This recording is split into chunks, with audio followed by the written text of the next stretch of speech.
किसी ने पत्थर की मूर्ति बना दी, किसी ने पत्थर की मूर्ति बनाई, किसी ने पीतल की मूर्ति बनाई, किसी ने सोने की मूर्ति बनाई और किसी ने चांदी की बनाई, हीरे जवाहरात की बनाई।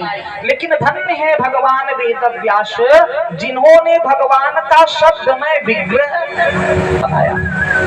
जब पन्ना खोलोगे तो देखो ये जो पन्ना होता है इसमें नीचे सफेद है, तो वर्ण श्री राधिका रानी, जो सफेद सफेद है वो तप्त कांचन गौरांगी श्री राधे वृंदावनेश्वरी है।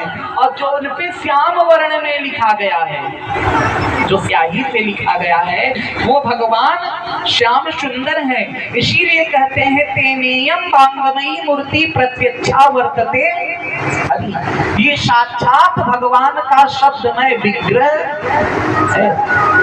इसीलिए भैया हमारे यहाँ रामायण भागवत का पूजन होता है। हम अपने घर में जब रखते हैं तो एक लकड़ी की चौकी पर उसको लाल कपड़े में लपेट करके सम्मान पूर्वक रख करके दिया बत्ती भोग लगाया जाता है, क्योंकि ये साक्षात भगवान है।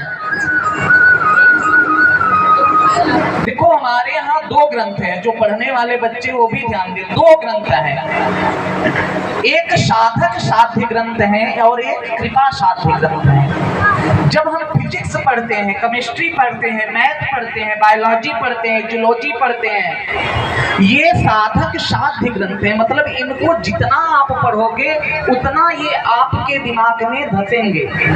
जैसे ही आप एक महीने के लिए पढ़ाई बंद करें, आपको केमिस्ट्री फिजिक्स का सूत्र भुलाने लगा, मैथ का जो फार्मूला होता है वो विस्मृत होने लगता है।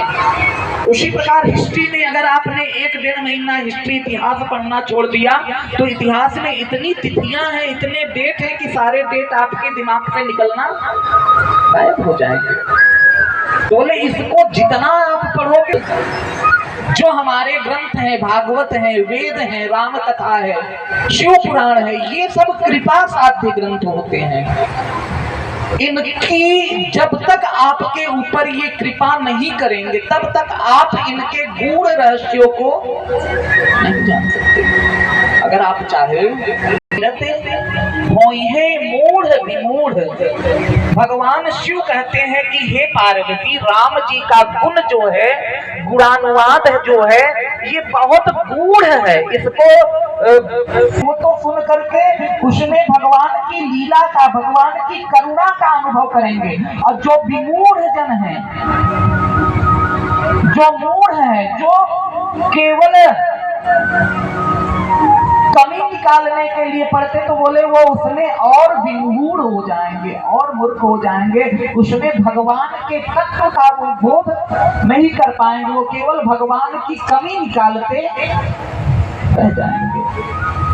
ऐसे होते हैं कि जो केवल छिद्रान्वेषण करते रहते हैं, इसमें कमी निकालते रहते हैं।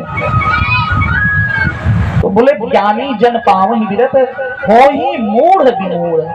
और चौथा भगवान का रूप है भैया, राम जी से बड़ा राम का नाम है, क्योंकि राम एक तापसी तारी और नाम कोटि खल कुमति सुधारी। राम जी तो एक समय में आकर के निश्चित जनों का उद्धार करके अपने धाम को चले जाते हैं। लेकिन जब राम नहीं थे तब भी राम जी का नाम, और जब राम जी हैं तब भी राम जी का नाम है, और जब राम जी चले गए तब भी राम जी का नाम नाम लेत भव सिंधु सुखाई, नाम लेत